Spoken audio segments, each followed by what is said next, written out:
Chapitre 26.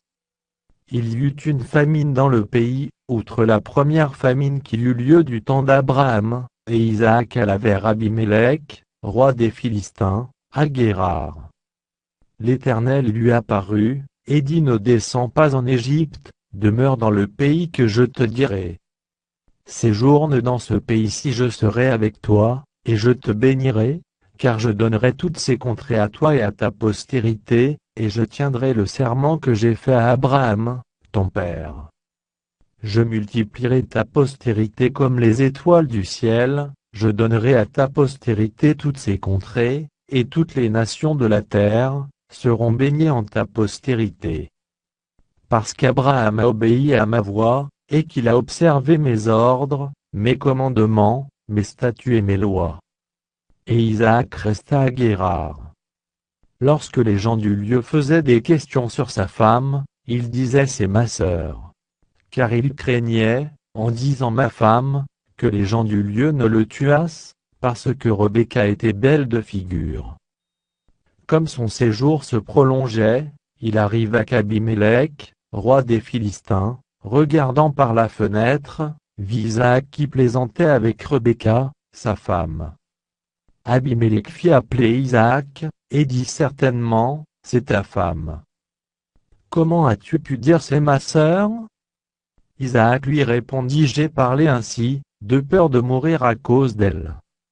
Et Abimélec dit: Qu'est-ce que tu nous as fait? Peu s'en est fallu que quelqu'un du peuple n'ait couché avec ta femme, et tu nous aurais rendus coupables.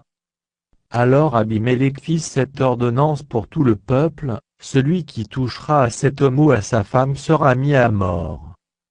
Isaac sema dans ce pays, et il recueillit cette année le centuple, car l'Éternel le bénit. Cet homme devint riche, et il alla s'enrichissant de plus en plus, jusqu'à ce qu'il devint fort riche. Il avait des troupeaux de menu bétail, et des troupeaux de gros bétail, et un grand nombre de serviteurs, aussi les Philistins lui portèrent envie. Tous les puits qu'avaient creusés les serviteurs de son père, du temps d'Abraham, son père, les Philistins les comblèrent et les remplirent de poussière. Et Abimélec dit à Isaac: Va-t'en de chez nous, car tu es beaucoup plus puissant que nous. Isaac partit de là, et campa dans la vallée de Guérar, où il s'établit.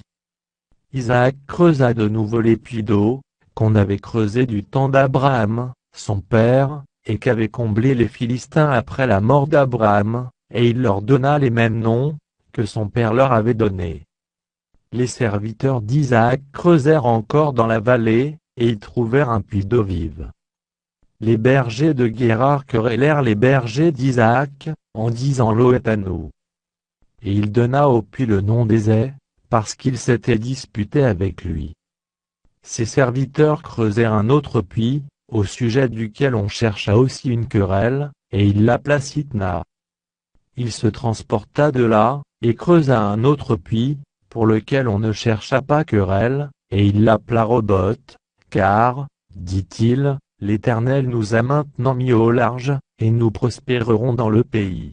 Il remonta de là à Béér-Shéba. L'Éternel lui apparut dans la nuit, et dit: Je suis le Dieu d'Abraham, ton père, ne crains point, car je suis avec toi, je te bénirai, et je multiplierai ta postérité, à cause d'Abraham, mon serviteur. Il bâtit là un autel, invoqua le nom de l'Éternel, et y dressa sa tente.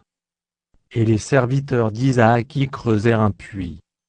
Abimélec vint de Guérar auprès de lui, avec Ahuzat, son ami, et Picol, chef de son armée. Isaac leur dit: Pourquoi venez-vous vers moi, puisque vous me haïssez et que vous m'avez renvoyé de chez vous? Ils répondirent: Nous voyons que l'Éternel est avec toi. C'est pourquoi nous disons qu'il y ait un serment entre nous et toi, et que nous fassions alliance avec toi. Jure que tu ne nous feras aucun mal, de même que nous ne t'avons point maltraité, que nous t'avons fait seulement du bien, et que nous t'avons laissé partir en paix. Tu es maintenant béni de l'Éternel. Isaac leur fit un festin, et ils mangèrent et burent. Ils se levèrent de bon matin, et se lièrent l'un à l'autre par un serment. Isaac les laissa partir, et ils le quittèrent en paix. Ce même jour, des serviteurs d'Isaac vinrent lui parler du puits qu'il creusait, et lui dirent: nous avons trouvé de l'eau. Et il l'appela Shiba. C'est pourquoi on a donné à la ville le nom de Beersheba, jusqu'à ce jour. Ésaü, âgé de 40 ans, prit pour femme Judith, fille de Béri, l'Héthien, et Basmath, fille d'Élon, l'Héthien. Elles furent un sujet d'amertume pour le cœur d'Isaac et de Rebecca.